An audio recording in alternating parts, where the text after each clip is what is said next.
तो नमस्कार मित्रों, आज की कहानी कर्ण का दान, सिद्धांतों का सम्मान, कुछ यही है विषय।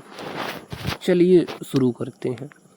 आज की कहानी महाभारत के उस महान योद्धा की है जिसका नाम सुनते ही दान, साहस और वचन निभाने की छवि सामने आ जाती है।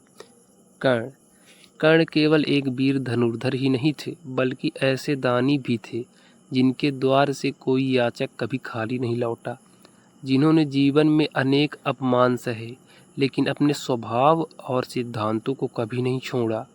महाभारत के युद्ध से पहले यह ज्ञात था कि कर्ण जन्म से ही दिव्य कवच और कुंडल लेकर पैदा हुए थे। इन्हीं के कारण उन्हें युद्ध में हराना अत्यंत कठिन था। देवराज इंद्र जानते थे कि यदि कर्ण के पास यह कवच और कुंडल रहे तो अर्जुन के लिए उन्हें परास्त करना लगभग असंभव होगा। इसलिए इंद्र एक ब्राह्मण का वेश धारण करके कर्ण के पास पहुँचे और दान में वही कवच और कुंडल मांग लिए। कर्ण समझ गए कि यह कोई साधारण ब्राह्मण नहीं है। उन्हें यह भी आभास था कि कवच और कुंडल दे देने का अर्थ अपने प्राणों को संकट में डालना है। फिर भी उन्होंने अपने जीवन का सबसे बड़ा सिद्धांत नहीं छोड़ा, याचक को कभी खाली हाथ नहीं लौटाना। उन्होंने बिना किसी हिचकिचाहट के अपने शरीर से कवच और कुंडल अलग करके दान में दे दिए। कर्ण जानते थे कि इस निर्णय की कीमत उन्हें युद्ध भूमि में चुकानी पड़ सकती है। फिर भी उन्होंने अपने वचन और अपने धर्म को सबसे ऊपर रखा।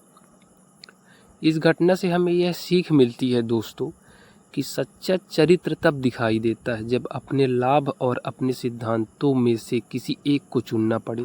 सिद्धांतों पर टिके रहना आसान नहीं होता, लेकिन वही व्यक्ति को महान बनाता है।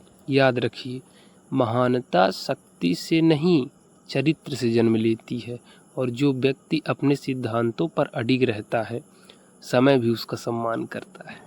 धन्यवाद। तो चलिए अब फिर मिलेंगे किसी और अगली कहानी में। तब तक के लिए धन्यवाद।